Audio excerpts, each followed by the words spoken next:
Well, that was a dangerous situation and could have ended horribly. This is guaranteed to be an explosive episode. We got the good stuff, Joe Dirt. All right, y'all, so no snakes and sparklers in today's episode. So I'm posting this the day after 4th of July. Hope you had a wonderful 4th of July if you're celebrating it. It's without a doubt one of my favorite holidays. So this is gonna be a little bit different episode than normal, but I think you're gonna wanna watch it. So as you can see in the beginning, well, we decided to invest in some good stuff this year, some 5-inch mortar shells. We have several packs of these. We got more stuff in the house and some other types of fireworks. So stay tuned to the end of this video because we're gonna bring you along for our little 4th of July celebration. In this episode, this is all about getting ready. We are hosting 4th of July this year at our house. We've got this wonderful outdoor entertaining area, the pool and everything else, so why not? So we're gonna do a few different things in this episode, and we have something brand new for the outdoor kitchen just for all these get-togethers that we're hosting. All right, so while Tiffany's out running around on the mower trying to get the yard cut and looking nice before company comes, we're gonna do a swap out right here. One of the most used appliances out here in our outdoor kitchen is our ice maker, y'all. We use this thing every single day.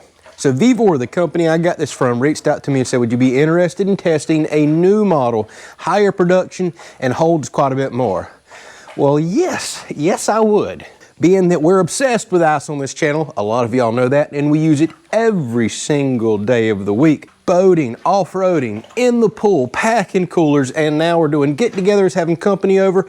I really need some more storage capacity than what this model right here gives me.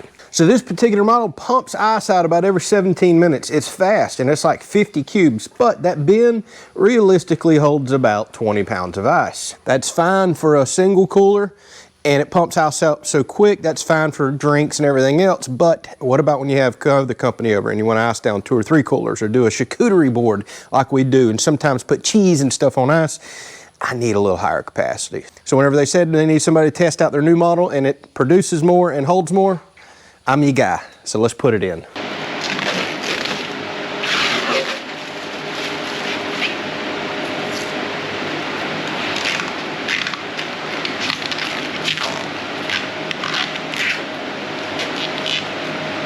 All right, so I showed in another episode how to install this ice maker, and it's very straightforward. So you're gonna do one of 2 things. You're either gonna have a free flowing drain out the back of these. So say if you were next to the side of a porch like over here, you just let the drain off onto the ground.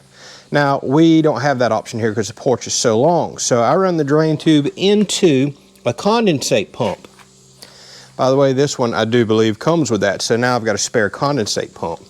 And then that pump, here's the drain tube there, up and into a dishwasher tailpipe. So if you look right here, I just went to Lowe's and got one of these tail pieces that has the dishwasher hookup, and I've got my drain tube running right in there. So anytime the ice melts off, that pump kicks on once it reaches a certain level and pumps right down to our septic. Nice and easy. I'm gonna cut the water off in here because we're gonna change the filter out too. I've already changed this filter out a couple of times, but the kit comes with a new water filter. You definitely want filtered water for your ice, so we're going to change that out as well. All right, I got all of the protective coating off of the stainless. That was a bit aggravating, to be honest, but you want that stuff on there to protect it during shipping and assembly. We need to clean this off because FedEx brought it to me really nasty and dusty. So if we look down in here, this is that new drainage condensate pump that comes with it. Your drain tube. Here's your water line, which we can reuse a lot of what we already have. A new water filter. And before I put the ice maker in there, if you look on the back side, here is your water inlet. And here is your drain that we're gonna hook up. And of course your plug. This is very straightforward on the way this works. Now I'm also gonna wanna wipe and clean this out, make everything nice and sanitary. If you take a look back here, every single one of those squares is a cube that it makes. And if this dumps as quick as our last one, which was about every 15 to 17 minutes, you've got that many cubes coming out and draining down. Now this tube needs to snap in up there. That must have come out during shipping. That's okay, that's normal. By the way, that tube is removable because it needs to be cleaned out every so often. Just like this water tray right here. There's a drain plug right here, it feels like, and you need to drain the water, clean all this out. An ice maker definitely needs to stay sanitary. Now y'all looking in here, this bin is huge. This claims it'll hold 66 pounds. This is starting to look like it. This bin is 2.5 to 3 times the size of what's in that one over there. I'm very excited to see this. We can do a bunch of ice scooping in here and fill up a couple coolers easy. All right, so I'm reading the specs on this ice maker on their website. This one says it'll make up to 160 pounds in every 24 hours. That's a lot of ice. It drops 80 cubes at once every 12 to 15 minutes and claims it'll hold 66 pounds. This is going to be an excellent size ice maker for us and for get-togethers. Really, that's bigger than what we need for 2 people. When we have all these get-togethers, that should outrun everybody. All right, so typically I flush my filters when I first put them in. So you can see I've got my line coming in for my water cutoff valve, and I'm not gonna put a line in on this side that goes out to the ice maker just yet. By the way, there's an arrow for direction of flow. We'll stick this down in a cup, go turn my water on, and we're gonna flush this filter out for a second, filling that cup up. All right, now we got the filter flushed out. Don't really see no sediment or nothing crazy in there.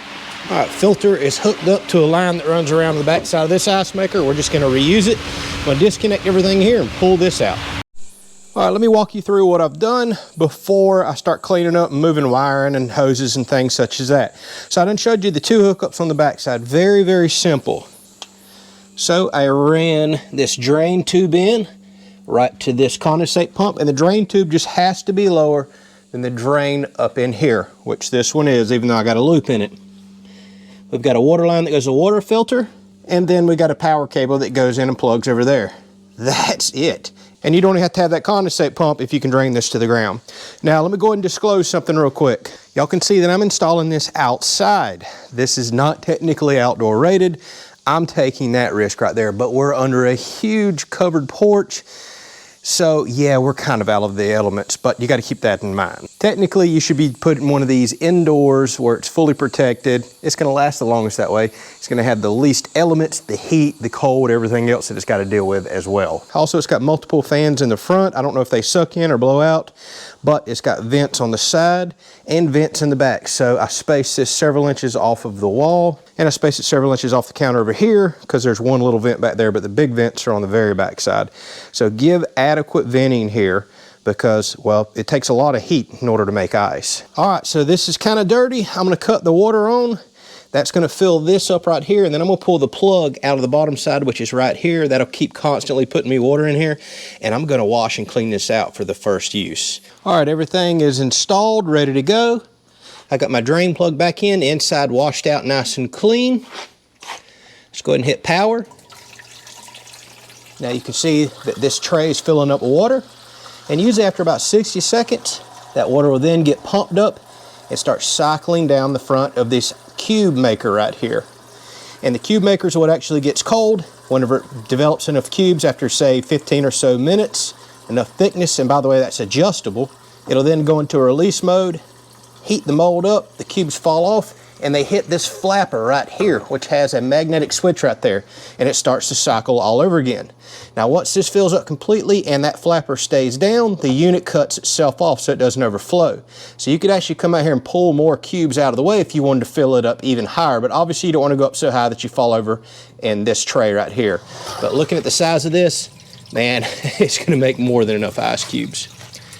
All right, now you can see what it's doing. It's starting to trickle the water down, and it'll start building up the ice cubes. All right, so here we are a few hours later. We had a severe thunderstorm come through with lightning, so I couldn't jump back out here. Y'all, we've already got what's probably 30 to 35 pounds of ice in there. That is awesome. This thing is just pumping it out. No issues at all. And keep in mind, we're outside where it's been miserable, hot, high humidity. And we're gonna monitor this over a few days and give you another update. Well, good morning, boys. Y'all out here playing on the porch? What you think, Bullet? What you think, old man? You stretching over? All right, y'all, so here it is a few days later, and Tiffany and I are getting a very early start this morning. So plans today to pull everything off of this porch, and I mean everything. But we've got to clean this disgusting porch thanks to these dogs right here. This has been a long time coming, but our entire porch is just covered in clay, dog prints. We've also got another problem. We've got wasp nests everywhere, and they're at the point now they're starting to fly down and bother people in the outdoor kitchen and at the pool. So We need to get these sprayed and knocked down first. All right, so thanks to one of our viewers, I believe it was Shane, was telling me about this a year ago. We're gonna try something new today. Typically in the past, I've always sprayed those jet foam sprays to get these wasps knocked down.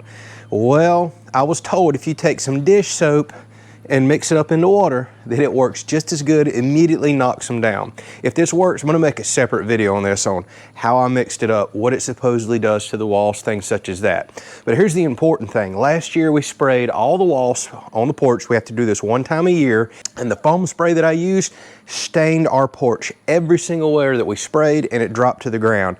And the front of the can even says non-staining. It's obviously oil-based and gets in the concrete, and it's been almost impossible to get out. Made me mad. It also stained our custom windows. Something about the tint that's on them, I don't know, but you can see some light streaking that we cannot clean off. Not to mention that's a horrible chemical that I really don't want sprayed around, and I don't want it potentially coming back on me. Now I've got some large nests out here with a lot of them on. This may tear me up. This might be a comedy episode right here. I just found one little nest with 2 on it. Let's start there before we get into a nest with, say, 50 on it. I hope this works. I hope this wasn't Shane trying to make me record this on an episode and watch me get stung. All right. Look out, buddy. You got wasps coming down. Look out, look out. All right. If this works, I'll get some closer camera shots, but I got a nest right here with 2 on it. Okay. Nope, 3 on it, 4 on it maybe. All right. So they are covered. It didn't knock them down immediately like the foam. Oh, there goes one. Okay, that was a pretty quick drop, and it almost looks dead. Come here, Ruger, get out of the way. I got 2 more up there just crawling around, and it's right there. They don't look happy. Let's see what happens. They're definitely not flying. That's good news. Can't get stung. They don't look healthy at all. I'm hoping they drop off pretty quick. Oh, there's another one. That one's able to crawl all around. So I would say they're not dying quite as quick as the foam stuff. Look out, Ruger. But they're not, but they're not flying around, and they don't look healthy, that's for sure. That one's already dead. All right, the other ones appear to be just dead on the nest. All right, I've convinced Tiffany to come over here and record a little closer. She's worried about getting stung. I have a tripod. No, but I want you to hold it up there as I'm spraying. Gosh. I'm right here with you. It'll be okay.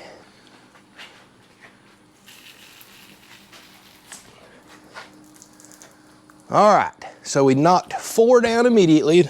Nothing's flying. That's my big thing. All right, let me show everybody this. We got wasps dropping everywhere, y'all. Look at that. Man, yeah. I already see 4, 5, 6 dead. This is knocking them down like crazy. Look at them dropping. There's quite a few already stopped moving on the nest. This is perfect. So one crawling around. Look at all the dead ones. I mean, stone cold dead, not moving. Yeah, there's still probably 10 on the nest, and I don't see a single one moving. This is perfect. If it was Shane, I'm pretty sure it was Shane that recommended this. Been a long time ago. Buddy, thank you. How did I never know about this? I have never heard of using dish soap, and I'm just using some off-brand. I'm not even using Dawn, the good stuff. And it's an antibacterial one too. I don't think it matters. This is absolutely perfect. No more staining my porch. No more using harsh chemicals. All right, I've got a lot of nests to do. This one is very active. They're flying off and on it.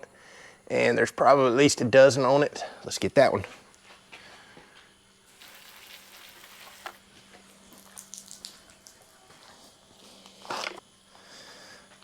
All right, they are dropping like a rock. Still moving all around, but not flying. That's the big thing.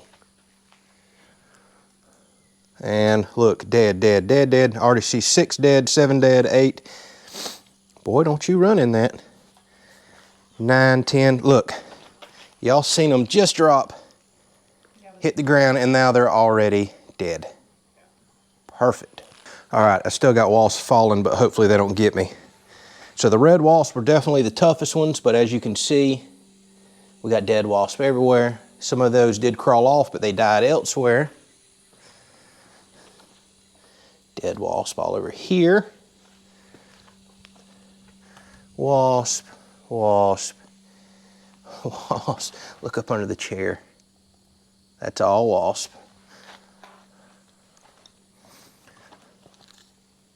All right, so wasp all out here. Some are still falling, so I want to be careful. Look at this. Really good success over here. All right, y'all, that couldn't have worked any better. I think I'm for sure gonna make a short video on how I mixed up what I used, and we'll put that out in a couple of days. Now we got to get them clearing all this stuff off the porch, including the wasp, and get ready for a couple of hours of pressure washing. And here I am already pouring sweat. Feels like 100% humidity. Ugh.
A couple of hours later, after moving everything, cleaning, we are done. 1,300 square foot of porch is clean. Y'all, if you're ever on the fence about getting you a surface cleaner, get one.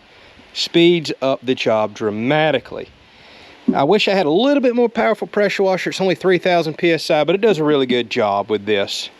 So whenever I have really tough stains, like in front of the dog bowls where all the dogs are, I'll use your typical spray nozzle tip to bust that up.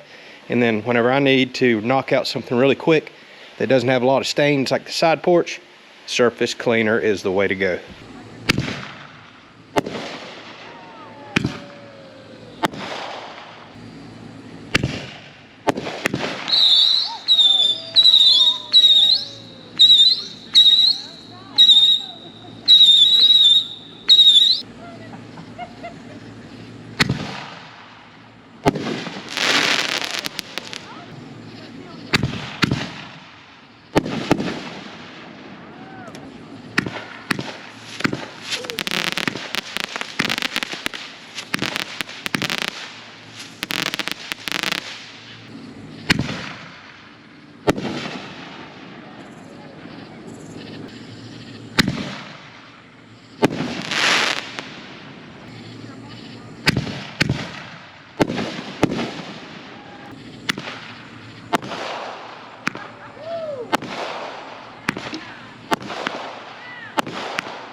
All right, y'all, as you can see, it's early next morning. We celebrated Independence Day last night. First of all, I feel so blessed to live in the nation that we do. I know there's a lot of craziness going on in the world right now, and especially our nation, and people tend to be focused on that.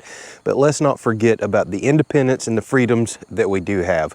We're really blessed at the end of the day. So the party went off awesome. I didn't record the party because we had so many people here, lots of family and other people, but we had quite a few here. Awesome party, couldn't ask for any better. A little bit of rain in the middle of the day when everybody showed up yesterday, and then just beautiful skies. We were able to do fireworks, although we had a couple of dangerous situations. So y'all, you probably couldn't have caught it on camera last night, but I had a mortar here, like one of the plastic wrapped ones that comes in the cheap kit. We dropped the mortar in, then shot two ahead of it, lit the third one, the entire mortar tube exploded and disintegrated. I mean, absolutely nothing left. All while we're standing just a few feet over here. We were kind of behind the Ranger. Now that was a cheap mortar, so I guess you get what you pay for.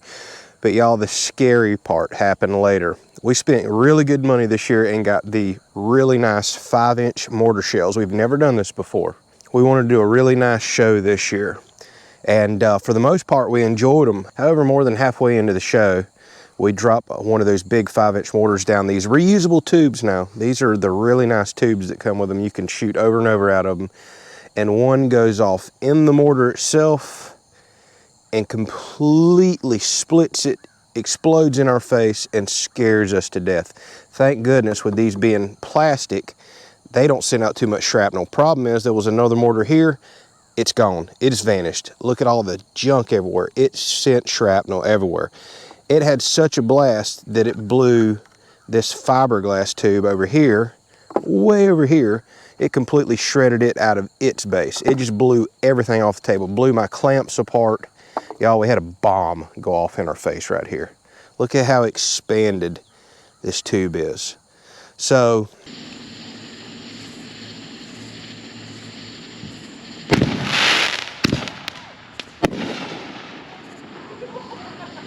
So if you're not familiar with mortars, they have an explosive round at the bottom that launches up the rest of the explosive that's supposed to blow up there. But it looks like it all went off in the tube for some really weird reason while we were just a few feet away. So needless to say, after that, I went to the shop, got a full face shield, my grinding and impact face shield, earplugs, everything, and went much slower with the rest of the show that night because I was almost thinking about calling it off. Not one, but 2 mortar failures, some of the most powerful fireworks that we can legally get. So while we had a great show last night, I'm a bit gun shy for any more of those. And we spent really good money getting the quality stuff only to have one blow up in our face. But overall, everybody's happy, healthy. We had a great time. Oh, the ice maker, y'all. I've been running it about a week and a half now since starting this video. Flawless yesterday. If you're interested in that, we love ice here. We love entertaining. I'll put a link down in the description with a discount code there. Big shout out to Vivor sending that out to me. So thus far, testing's been awesome. All right, y'all, this is kind of a different episode. We're going to get back to doing some DIY and building stuff here before long. Thanks for watching. Hopefully you had a great 4th of July. Happy Independence Day if you celebrated it. Catch you on the next one.